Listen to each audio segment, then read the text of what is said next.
हैं और उनको छूने से भी कतराते हैं। उनके हाथ का छुआ हुआ आज तक बहुत सारे हिंदू नहीं खाते, लेकिन क्या आप लोग जानते हैं कि वो हमारे या आपके पूर्वजों से कहीं ज़्यादा बहादुर पूर्वजों की संतान है। उनकी कुर्बानी के बारे में सुनकर आप रो पड़ेंगे। चलिए आपको बताते हैं कि वाल्मीकि असल में कौन थे, उनका गौरवशाली इतिहास क्या है, वो वाल्मीकि भंगी, दलित या मेहतर बनने पर कैसे मजबूर हुए। बस दोस्तों, आप लोगों से अपील है कि वीडियो को पूरा देखना। ये सब जानकर आप लोगों को वाल्मीकि जाति पर गर्व जरूर महसूस होगा। दोस्तों, बात है मुगल काल की। मुगल काल में ब्राह्मणों और क्षत्रियों को दो रास्ते दिए गए थे, या तो वो इस्लाम कबूल करें या फिर हम मुगलों या मुसलमानों का मैला ढोएं।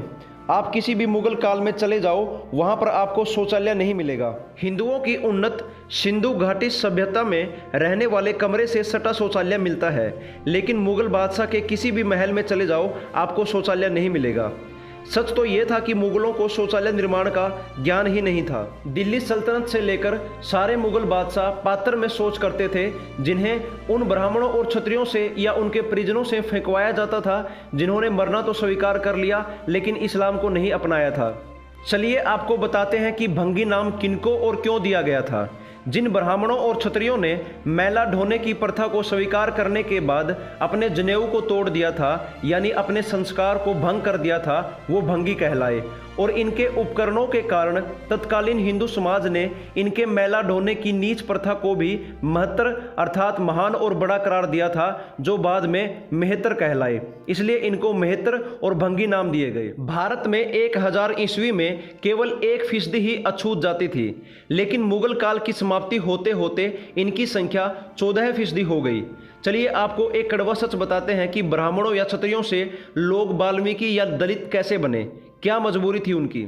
आप लोगों को ये तो पता होगा कि मुगल काल में हिंदुओं से जबरदस्ती इस्लाम कबूल करवाया जाता था। लोगों को मारकर या गर्म तेल में डालकर या जिंदा जलाकर या दीवारों में चिनवाकर हिंदुओं में इस्लाम का डर पैदा किया जाता था। इसलिए जो हिंदू डर के मारे इस्लाम धर्म स्वीकार कर लेते थे, उन्हीं के वंशज आज भारत में मुस्लिम आबादी के हैं।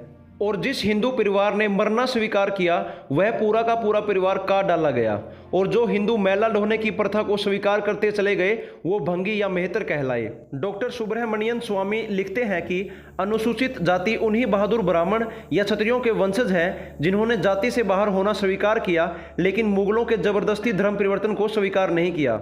आज के हिंदू समाज को उनका शुक्रगुजार होना चाहिए, उन्हें प्रणाम करना चाहिए, क्योंकि उन लोगों ने हिंदू के भगवा ध्वज को कभी झुकने नहीं दिया, भले ही स्वयं अपमान व दमन झेल लिया। दलित और वाल्मीकि शब्द का वास्तविक अर्थ अपने धर्म की रक्षा करने के लिए अपने जनेऊ को तोड़कर अर्थात भंग कर मुस्लिम शासकों या अमीरों के यहाँ मैला ढोने और उनके द्वारा पात्र में किए गए शौच को सिर पर उठाकर फेंकने वाले।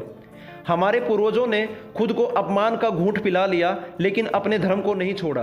और आज के हमारे पूर्वजों ने क्या किया, इन धर्म रक्षकों को अपने ही समाज से बहिष्कृत कर दिया।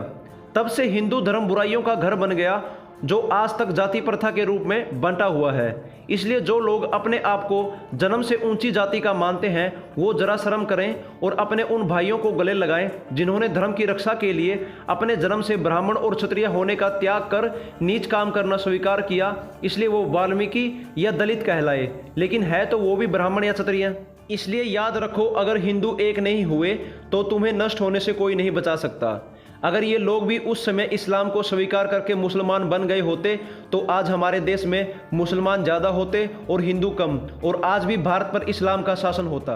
अगर आज देखा जाए तो हमारा भारत एक हिंदू राष्ट्र है, जो हमारे दलित या वाल्मीकि भाइयों की वजह से है। अगर उस समय वो मर गए होते या वो इस्लाम को स्वीकार कर लेते, तो आज भारत में 70% से भी ज़्यादा मुसलमान होते। उम्मीद करता हूं कि यह जानकारी आप लोगों को पसंद आई होगी। कृपया करके हमारे चैनल को सब्सक्राइब कर लें और इस घंटी को जरूर दबाएं और इस वीडियो को लाइक और शेयर करें। धन्यवाद।